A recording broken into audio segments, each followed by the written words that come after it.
Welcome everyone. আশা করি সবাই ভালো আছো। আমি মোহাম্মদ রফিকুল ইসলাম, লেকচারার ম্যানেজমেন্ট। তো আজকে আমরা একটা অনার্স থার্ড ইয়ারের একটি কোর্স নিয়ে আলোচনা করব। কোর্সটার নাম হচ্ছে ম্যানেজমেন্ট অ্যাকাউন্টিং এবং কোর্সটা সম্পূর্ণ ইংরেজিতে পরীক্ষা দিতে হয়, প্রশ্ন হয় ইংরেজিতে। তো প্রথমেই আমরা একটু সিলেবাস অ্যানালাইসিস করে দেখব যে সিলেবাসে আসলে কি কি কন্টেন্টস আছে। সো সিলেবাসের কন্টেন্টসগুলা প্রথমে একটু দেখে নেই। তো প্রথম চ্যাপ্টারটার নাম হচ্ছে ইন্ট্রোডাকশন।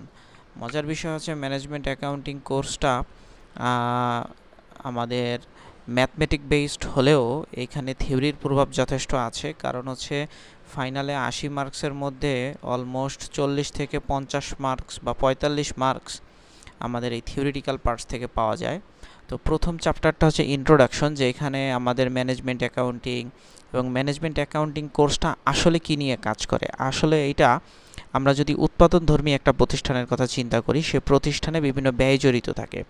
এখন এই ব্যয়গুলোকে বিভিন্ন ভাগে ভাগ করা যায়। তো সবচেয়ে বেশি জড়িত যে বিষয়গুলো থাকে financial accounting and cost accounting.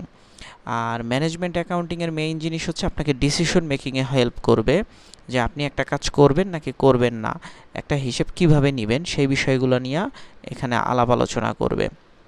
Chapter 2 হচ্ছে কস্ট কনসেপ্ট অ্যান্ড ক্লাসিফিকেশন। যত ছোট প্রশ্নগুলো আসে, সবচেয়ে বেশি প্রশ্ন আসে এইখান থেকে।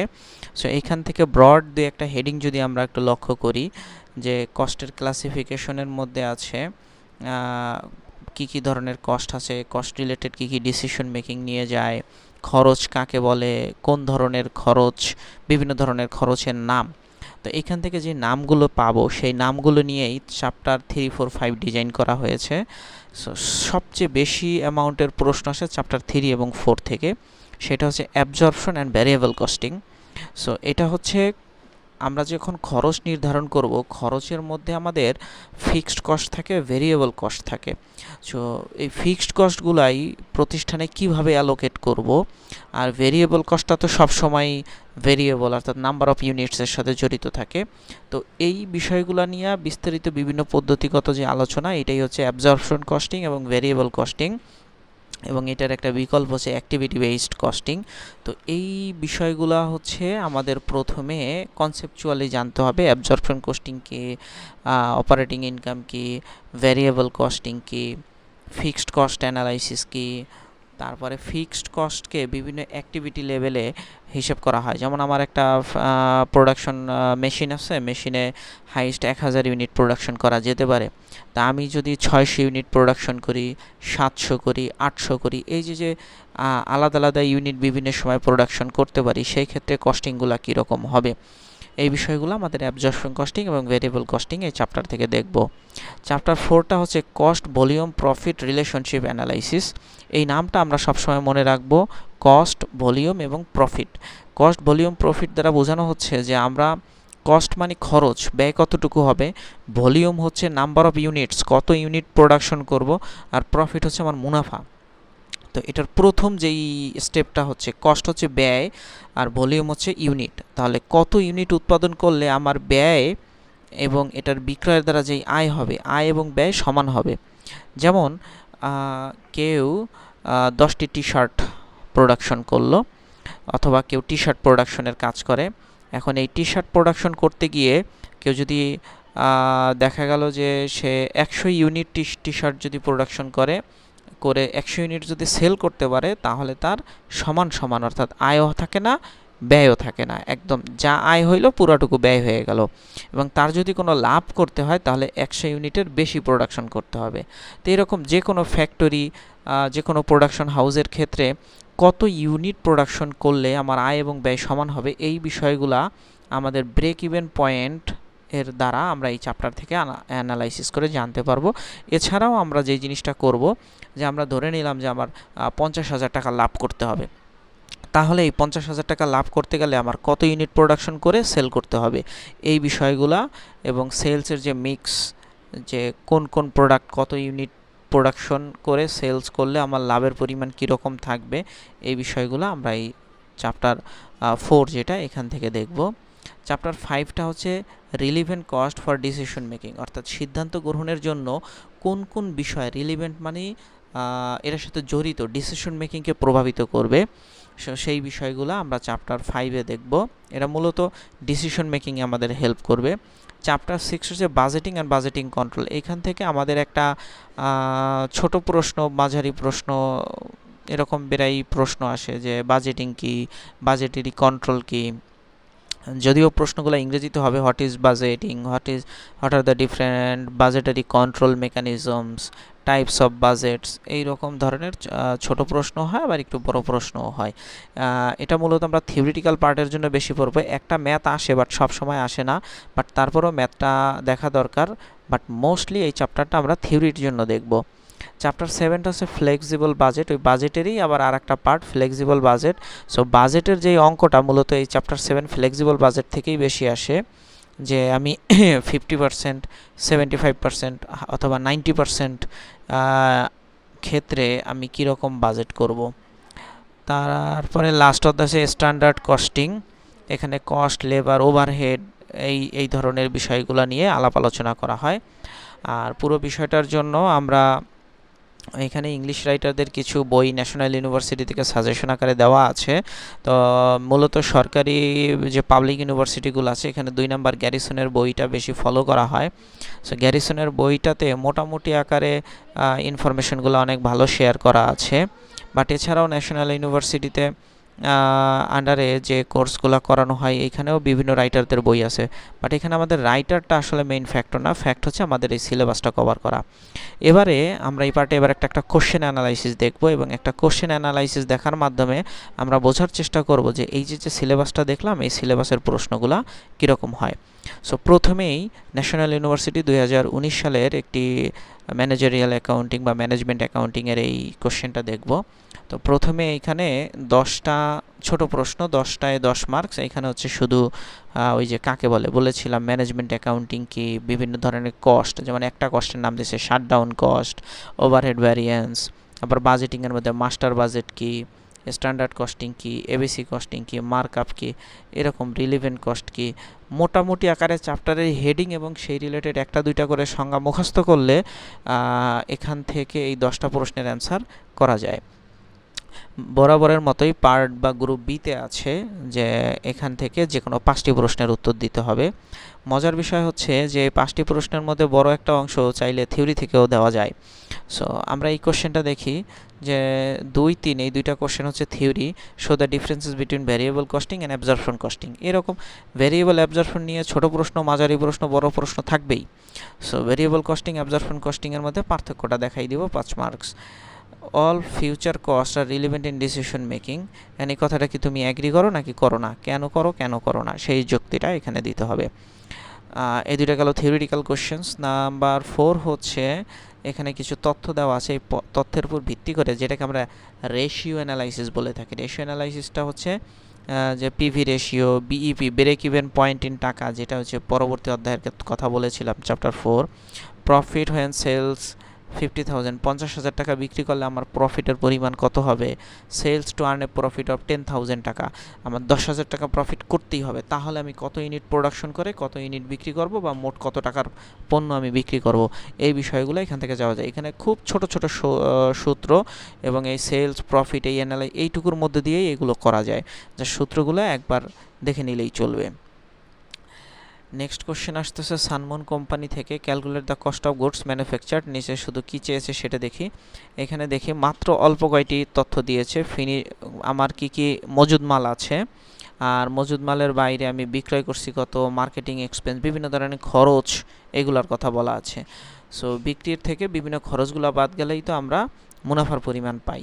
তো এখানে জানতে চেয়েছে যে কস্ট অফ গুডস ম্যানুফ্যাকচার্ড, তা আমাদের কত টাকার পণ্য আমরা উৎপাদন করেছি এবং সেই উৎপাদনের পিছনে আমাদের মূলত কত টাকা খরচ হয়েছে। এইটাই একটা সিম্পল একটা ফর্মুলা আছে, সেই ফর্মুলা অনুসারে শুধু এই কস্টগুলো, সব কস্ট দেওয়া আছে, নতুন কোনো ক্যালকুলেশনের কিছু নেই, শুধু সাজিয়ে নিলেই হয়ে যায়। নাম্বার 6-এ দিয়েছে যে এখানে তোমার নিজের যে কোম্পানি আছে, এই কোম্পানিতে টোটাল তুমি 200 টাকা কস্টিংয়ে পণ্য উৎপাদন করতে পারো। তো একজন সাপ্লায়ার তোমাকে অফার দিছে যে সে 180 টাকা করে অফার দিবে, সেম প্রোডাক্টই সে তোমাকে করে দিবে বাট 180। এখন তুমি দেখতেছো যে তুমি প্রোডাকশন করলে তোমার টোটাল কস্ট পড়তেছে 200 টাকা পার ইউনিট, আর সাপ্লায়ার যদি করে দেয় সে তোমাকে 180 ইউনিটে দিবে। এখন তুমি কি এখানে এই পুরো অফারটি অ্যাকসেপ্ট করবে কি না? তো এই রিলেটেড কিছু হিসেব নিকেশ আছে, হিসেব নিকেশগুলো আছে রিলিভেন্ট কস্টিং। রিলিভেন্ট কস্টিং মানে তুমি এই অফারটাকে অ্যাকসেপ্ট করবে নাকি করবে না, তার জন্য কোন কোন বিষয়কে বিবেচনায় নিবে। এখন বাহির থেকে দেখলে মনে হয় কি আমার খরচ হয় 200 ইউনিট আর আমি কারো কাছ থেকে করায় নিলে খরচ হয় 180 ইউনিট, তাহলে এক কথাই তো এটা আমি অ্যাকসেপ্ট করতে পারি। কিন্তু তোমাকে এই চ্যাপ্টার পড়ার মাধ্যমে তুমি বুঝতে পারবা যে কোন কোন বিষয় আসলে সিদ্ধান্ত গ্রহণের ক্ষেত্রে রিলিভেন্ট, অর্থাৎ বিচার বিবেচনা করে দেন ডিসিশন মেক করতে হয়। দেন আমরা আসতেছি নাম্বার 7, অ্যানাদার কোয়েশ্চেন্স। এইখানে একটা মজার জিনিস হচ্ছে 7, 8, 9 এই তিনটাই আছে থিওরি। তাহলে objectives of preparing cost sheet তৈরির উদ্দেশ্য কি, methods of determining standard for standard costing, how an investment proposal is evaluated, account to different discount cash flow technique, বিভিন্ন টেকনিকের উপর ভিত্তি করে ইনভেস্টমেন্ট ক্যাশ ফ্লো কীভাবে বিবেচনা করা হয়। তো এই যে আমরা খ নং করলাম, লক্ষ্য করে দেখি খ নংয়ের প্রথমে দুইটা ছিল থিওরি, শেষে গিয়ে আবার 3টা থিওরি দিয়ে দিল। তো আমি অঙ্ক না করলেও কিন্তু আমার পাস হয়ে যাচ্ছে, বাট তারপরও ম্যানেজারিয়াল অ্যাকাউন্টিংয়ের কনসেপ্ট থেকে বলবো অঙ্ক করা উচিত। অঙ্কগুলো ছোট, অল্প সময়ে হয়ে যায় এবং আসলে না শিক্ষা নিয়ে একটা অথবা ভালো একটা এডুকেশন না নিয়ে আমি ক্লাস পাস করে গেলাম, এই জিনিসটা কিন্তু সঠিক হবে না। এবারে আমরা লাস্ট পার্টটা দেখব, সেটা হচ্ছে সি পার্ট। এইখানেও 5টা কোশ্চেনের অ্যান্সার করতে হবে, 6টা কোশ্চেন থাকবে, 5টা দিতে হবে, 6টা বা 7টা থাকবে, 7টা থেকে 5টা দিতে হবে। তো এখানে প্রথমে 10 নং এটা আছে থিওরি, আর এরপরে 13 নং আছে থিওরি। তো যে 5টা দিতে হবে এখানে 2টা থিওরি পাবো আর 3টা ম্যাথ আমাদের করতেই হবে। বাট কেউ যদি ভালোভাবে পড়াশোনা করে সে চেষ্টা করবে যে সবগুলোই ম্যাথ দেওয়ার জন্য, কারণ ম্যাথে লিখতে হবে কম এবং একটু কনসেপ্ট ক্লিয়ার থাকলে সঠিক অ্যান্সার দেওয়ার চান্সটা অনেক বেশি থাকে। খুব বেশি জটিল ফর্মুলাও নেই, শুধু নির্ধারিত কিছু অঙ্ক একটু প্র্যাকটিস করলেই হবে, বাট একটা চান্স আছে যে স্টুডেন্টরা এখানে অনেক অনেক ভালো করবে। তো 10 নঙ্গে তো দেখলাম যে ম্যানেজমেন্ট অ্যাকাউন্টিং নিয়ে importance of ethics in management accounting এরকম থিওরিটিক্যাল কোশ্চেন করেছে। 11 নঙে এখানে কিছু কোম্পানির বিভিন্ন খরচের তথ্য দিয়েছে, ডাইরেক্ট ম্যাটেরিয়াল, ওয়েজ, মজুরি, works, overhead, administrative, selling, distribution এবং প্রফিট, এই তথ্যগুলো দিয়েছে। আদার রিলেটেড কিছু তথ্য দিয়ে এরপরে বলতেছে assuming that in 2018 the rate of factory overhead has gone up to 20%, বলেছে ফ্যাক্টরি ওভারহেডের খরচ বেড়েছে। তারপরে ডিস্ট্রিবিউশন ওভারহেড, উপরেগুলো ছিল 17 সালের তথ্য এবং 18 সালে বলছে ফ্যাক্টরি ওভারহেডটা বেড়েছে, ডিস্ট্রিবিউশন কস্ট 10% কমেছে, সেলিং অ্যান্ড অ্যাডমিন এক্সপেন্স 12.5% বেড়েছে। এখন তোমাকে প্রশ্ন করছে at what price should the product B sold, কত টাকা মূল্যে এই পণ্যটি বিক্রি করতে হবে to earn the same rate of profit on selling price, অর্থাৎ সেলস থেকে এই যে প্রফিট করেছি এই প্রফিটটা অর্জন সেম রেটে, এখানে কিন্তু প্রফিটের অ্যামাউন্ট বলে নাই, রেট বলেছে, সেম রেটে যদি আমি প্রফিট করতে চাই তাহলে আমার পণ্যটা কত দামে বিক্রি করতে হবে, এই হচ্ছে আমাদের প্রশ্ন। এটারও একটা স্ট্যান্ডার্ড টেবিল আছে, একটা টেবিলে এই সমস্যা শেষ। 12 নম্বরের অর্ধেক theory, only variable cost can be differential cost, do you agree, explain simply. আর বি নাম্বারে আমাকে 1, 2, 3, 4টা খরচের তথ্য দিয়ে নিচে একটা 5টা খরচের তথ্য দিয়েছে আর উপরে শুধু ইউনিটের কথা বলেছে। এই টোটাল 6টা তথ্য থেকে আমি 2টা তথ্য বের করতে পারবো, income statement using full costing, income statement using direct costing, অর্থাৎ 2টা আলাদা মেথড।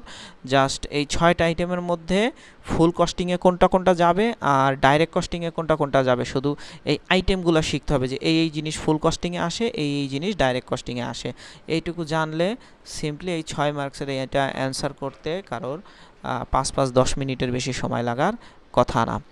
14 নম্বর কোশ্চেনের প্রথমটাই আছে define variable and fixed cost, এটা থিওরি। এরপরে আবার কিছু তথ্য কিছু ক্যালকুলেশন দিয়ে এখান থেকে 6টা, হ্যাঁ 6টা রিকোয়ারমেন্ট বের করতে বলছে। এটা জাস্ট ওই যে আমরা একটা শর্টকাট অঙ্ক করেছিলাম 5 মার্কসের জন্য, যে পিভি রেশিও ছিল, ব্রেক ইভেন পয়েন্ট ছিল, ওই রকম সিএম রেশিও কি, তারপরে ব্রেক ইভেন পয়েন্ট কত টাকা হবে, মার্জিন অফ সেফটি কত, সেটা পার্সেন্টেজে নিলে কত হবে, এইরকম কিছু তথ্য দিয়েছে। এই অঙ্কগুলার শুধু নিয়মগুলা as far as I believe একবার দুইবার দেখলে পারা যাবে, এবং এই same type of question same formula কিন্তু বারবার আসে। নাম্বার 15-এ বলেছে বিভিন্ন কস্ট পার ইউনিটের তথ্য দেওয়া হলো, ভেরিয়েবল কস্ট, ফিক্সড কস্ট, আদার রিলেটেড তথ্য দেওয়া হলো। এখন তোমাকে একটা ফ্লেক্সিবল বাজেট তৈরি করতে বলতেছে। বাজেটটা 50%, 70% এবং 90% লেভেলে করতে হবে, অর্থাৎ সেম বাজেট আমার 50%-এ কত, 70%-এ কত এবং 90%-এ কত আসবে সেই জিনিসটা। আর এখানে 13 নম্বর কোশ্চেনটা একটু বাদ পড়ে গেছিলো। এখানে এ বি দুইটাই থিওরি, বাজেট কি, বাজেটারি কন্ট্রোল কি, শুধু ওই যে বলেছিলাম চ্যাপ্টারের নামগুলো দেখলেই একটা থিওরি কমন পড়ে যাবে, advantages and limitation of budgetary control. আচ্ছা, আর আমাদের লাস্ট কোশ্চেনটা হচ্ছে 16 নাম্বার। এইখানে এই রিলেটেড আমরা ছোট প্রশ্ন কিন্তু এখান থেকে আসে। Pay back period, NPV, IRR calculate করতে হবে এই তথ্যের উপর ভিত্তি করে। আর এখানে দুইটা প্রজেক্টের তথ্য দিয়েছে, প্রজেক্ট এক্স এবং প্রজেক্ট ওয়াই। তো এগুলা ক্যালকুলেট করার পরে আমাকে একটা ডিসিশন দিতে হবে যে কোন প্রজেক্ট আসলে ভালো এবং কেন ভালো। তো কেন ভালো সেইখানে আমরা বলবো যে পে ব্যাক পিরিয়ড অল্প, এনপিভি পজিটিভ, তারপরে IRR internal rate of return এটাও ভালো, এই কারণে আমরা এটাকে গ্রহণ করব অথবা এটাকে রিজেক্ট করব, এইভাবে করে বিষয়গুলা কাজ করে। তো এই হচ্ছে মোটামুটি আকারে আমাদের আলোচনার বিষয়, এবং এই কয়টা অঙ্ক, এই কয়টা চ্যাপ্টার্স মোটামুটি আকারে দেখলে টোটাল 8টা চ্যাপ্টার আছে। প্রথমটা থিওরি, মাঝের 2-1টা চ্যাপ্টার হয়তো হালকা দেখলেই হবে। মূলত অঙ্ক হচ্ছে 3, 4, 5 এই 3টা অধ্যায়। এই 3টা অধ্যায় করলে মোটামুটি এইখানে 80-তে 60+ মার্কস ড্র করা যাবে, অর্থাৎ 65-70 মার্কস তোলা যাবে মাত্র অল্প একটু স্টাডির দ্বারা। সো সবার জন্য শুভকামনা থাকলো। আর এইখানে আমি ন্যাশনাল ইউনিভার্সিটির এই ভিডিওগুলো পাওয়ার জন্য একটা গ্রুপ ওপেন করেছি। এই গ্রুপে, ফেসবুক গ্রুপ, এই গ্রুপে কেউ ওপেন হওয়ার দ্বারা অথবা আমার যে হোয়াটসঅ্যাপ গ্রুপ আছে সেখানে কানেক্টেড হওয়ার দ্বারা সবাই কানেক্টেড থাকতে পারবে এবং ফিউচার যে সাপোর্টগুলো আমি দিতে চাই বিভিন্ন কোর্সের সেটা দিতে পারবো। সো আজকে আর কথা বাড়াবো না, সবার সুস্থতা কামনা করছি। ইনশাল্লাহ পরবর্তী আবার কোনো ক্লাসে অথবা ভিডিওতে দেখা হবে। সো সবাই ভালো থাকবে। আসসালামু আলাইকুম।